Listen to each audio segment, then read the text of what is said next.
No vídeo de hoje eu quero falar sobre o futuro do Brasil. Quais são os cenários possíveis para o Brasil entre 2025 e 2040? É sobre isso que vamos falar no vídeo de hoje.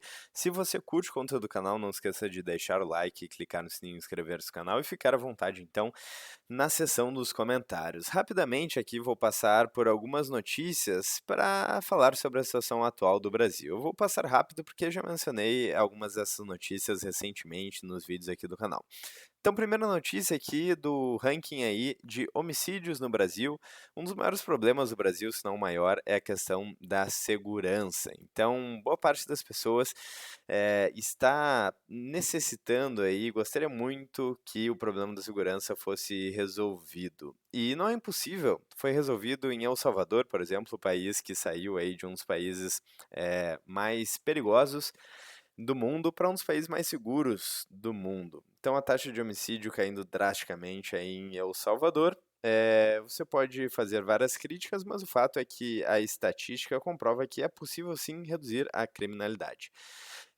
Então, um ponto extremamente preocupante no Brasil, não é de hoje, então esse gráfico aqui vem desde 2001, com uma taxa de homicídios próxima de 50 mil por ano, que é um absurdo, aí ultrapassa países em guerra, então, enfim, uma situação trágica.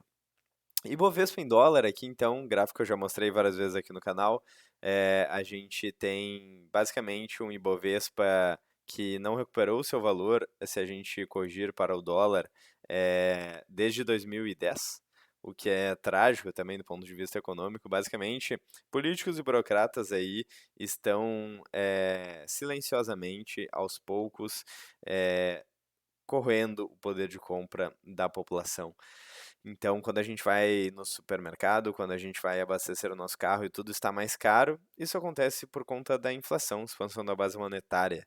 E se a gente pega aí, o Ibovespa, por exemplo, teve um ganho nominal, ou seja, o número ali aumentou, mas o ganho real foi negativo desde 2011. Isso acontece com o salário aí de boa parte das pessoas, então eventualmente você ganhou um aumento aí de 5 e 10% do seu salário, mas seu poder de compra diminuiu porque a inflação real foi maior que isso. Então, uma situação econômica trágica aqui realmente no Brasil. Por quê? Porque políticos e burocratas de Brasília aí conseguem dificultar a vida de quem realmente gera emprego, de empresas, empreendedores, trabalhadores, impostos altíssimos, muita burocracia e piorando cada vez mais, no momento que eu estou gravando esse vídeo, pelo menos. E aqui, novamente, então, o índice de corrupção, de percepção de corrupção, notícia recente aqui, saiu em vários veículos, mas essa aqui fala então o seguinte: Brasil registra a pior nota e pior posição da série histórica do Índice de Percepção da Corrupção, em fevereiro de 2025, que é trágico, então temos muita corrupção em vários países da América Latina, da África, da Ásia e por aí vai. Situação trágica aí, e da educação também no Brasil, então abaixo da média, o Brasil fica entre os piores do ranking global de matemática. Temos um estado cada vez maior, um estado cheio de políticos e burocratas sugando aí o fruto do nosso trabalho, e isso não, obviamente, não se reverte em nada muito útil aqui, porque sim, temos serviços aí péssimos oferecidos. Por quê? Porque a gente não tem opção de pagar ou não pagar por esses serviços. O nosso dinheiro é confiscado via impostos necessariamente, independentemente dos serviços serem bons ou ruins, então não há incentivo aí. E a gente tem uma educação péssima no Brasil. Bom, dito tudo isso, então, quais são os cenários para o futuro do Brasil? É o que todos nós estamos nos perguntando. Então, vamos ver aqui a resposta do ChatGPT, que, claro, tem viés aí do histórico da nossa conversa, mas que colocou algumas coisas que eu concordo, e eu vou colocar observações minhas, mas eu gosto de perguntar aqui no chat para estruturar o nosso raciocínio.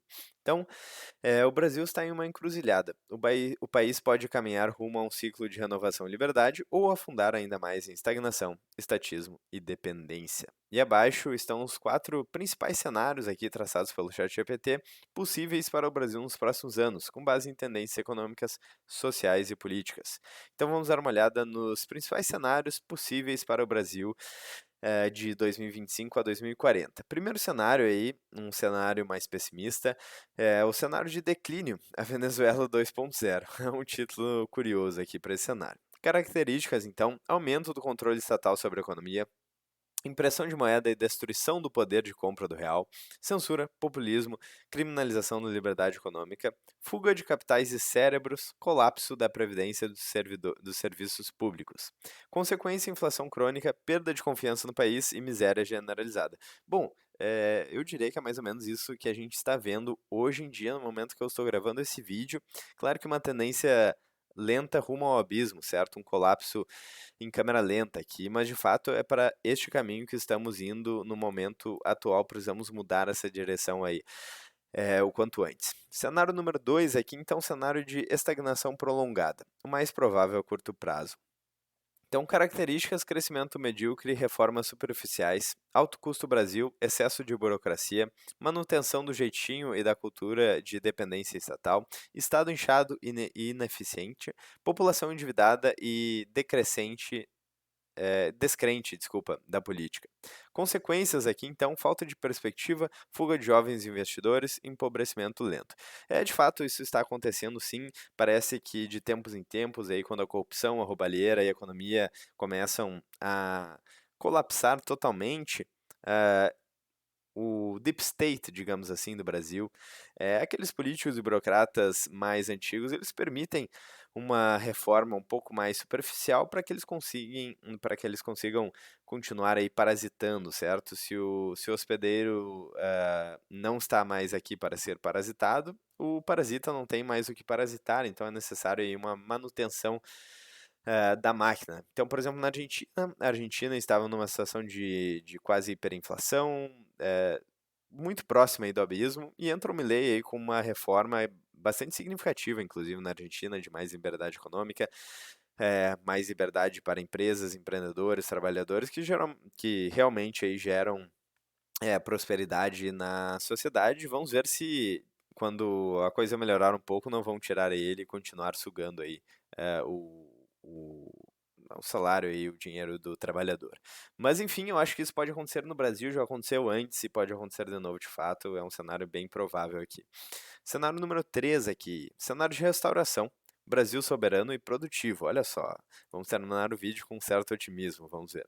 Características, então: reforma fiscal e redução do Estado, incentivo à produção, empreendedorismo e propriedade privada, simplificação tributária e desburocratização, descentralização do poder de estados e municípios. Então, muito interessante, na Suíça, por exemplo, o estado é muito mais local, com os cantões, certo? Hoje em dia a gente tem, pô, Brasília, que foi construída de propósito no centro do país, longe de tudo, afastando políticos e burocratas cada vez mais do povo, permitindo aí que fosse cada vez mais fácil fazer toda a roubalheira que acontece hoje em dia no país, porque os políticos estão cada vez mais distantes. Até a própria arquitetura aí de Brasília reflete uma arquitetura meio soviética, com prédios e distâncias muito longas, o que dificulta aí mobilizações sociais, porque o espaço é muito grande, parece sempre que o número de pessoas é menor, é difícil acesso, enfim, realmente o by design, né? Na verdade é uma feature, não é um acidente o que está acontecendo no Brasil hoje, na República Brasileira, porque o problema não é de hoje, não é uma mera coincidência o problema que temos. Isso acontece aí, é uma feature, acontece by design, né? Basicamente, existe muito esforço para que toda a corrupção continue aqui no Brasil. É um trabalho profissional, certo? Bom, tem um livro, inclusive, que eu estou lendo sobre isso, que é bem interessante, que fala sobre Antônio Gramsci, um livro do Olavo de Carvalho, que é bem interessante. Bom, dito isso, educação voltada para responsabilidade, cultura e mérito. Então, lembrando, voltando aqui, né, a gente está falando sobre o cenário de restauração no Brasil, e eu acabei entrando aqui na questão da descentralização do poder, de estados para municípios, é, e para estados e municípios, aliás, que seria necessário. Então seria uma situação muito diferente da que a gente tem hoje, né? E educação voltada para responsabilidade, cultura e mérito. Perfeito. Consequência, então: crescimento constante, consistente, o fortalecimento institucional, atração de capital e estabilidade social. Olha só. Interessante aqui, né? Cenário número 4, então, cenário talvez o mais otimista de todos, vamos dar uma olhada aqui. Então, seria um cenário de disrupção com Bitcoin e descentralização. Então, características: parte da população adota o Bitcoin como reserva de valor, surgem zonas livres de regulação pesada, ilhas de liberdade, cresce a cultura de soberania financeira, homeschooling e independência digital, e o Estado perde parte da sua capacidade de controle e arrecadação. Consequência, então, duas realidades paralelas: o Brasil oficial estatista e decadente e o Brasil paralelo, olha só, digital e livre. Tem até o nome aí do canal do Brasil Paralelo, da empresa, né? Bom, eu acho que esse não é o cenário mais otimista. O cenário mais otimista mesmo é o cenário de restauração, mas aqui há um certo otimismo para algumas pessoas, né? Naquele sentido da salvação individual, que de fato é verdade.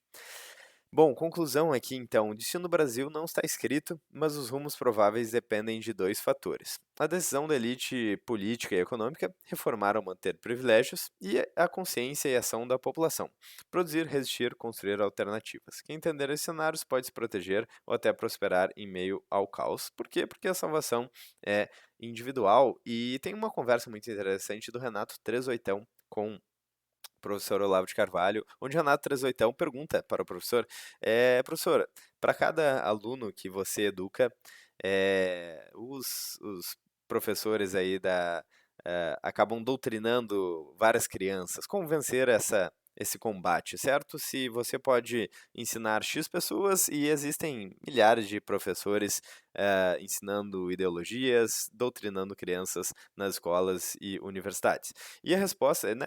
Enfim, a gente tem todos os problemas no Brasil. Será que é uma batalha que não pode ser vencida? Será que a gente deve desistir? E a resposta que o professor Olavo de Carvalho dá é muito interessante. Tem esse vídeo no YouTube, recomendo que vocês pesquisem. É a seguinte a resposta dele: então, a gente deve buscar fazer o que é certo, independentemente de ganhar ou não a batalha. Certo? Não é porque o Brasil tem um número muito alto de homicídios, a economia está destruída, existe muita corrupção e a educação é péssima, que a gente não deve eh, tentar proteger a nossa família, nos proteger financeiramente, ajudar quem a gente pode, tentar ser pessoas honestas, né, não contribuir com a corrupção, e tentar estudar, tentar ensinar aí as pessoas que estão próximas. Não é porque a situação é ruim que a gente deve deixar de fazer o bem, mesmo que a gente não ganhe a batalha. Então eu achei muito interessante essa resposta. Primeira coisa, fazer o que é certo, independentemente do resultado.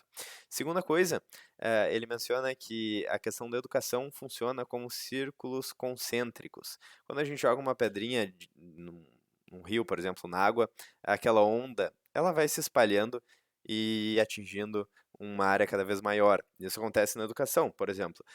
A gente teve o professor que educou várias pessoas que hoje em dia estão educando outras pessoas, dentre elas o próprio Renato Amoedo, Renato Trezoitão, que escreveu seu livro sobre Bitcoin, que tem uma influência grande em podcasts e por aí vai. Então, falando numa restauração cultural do Brasil, isso seria possível, na minha opinião, num ponto de vista otimista, e com a informação descentralizada, levando esse conhecimento para cada vez mais pessoas que vão, por sua vez, tentar aí educar outras pessoas. Então, é isso que a gente deve fazer, independentemente do resultado.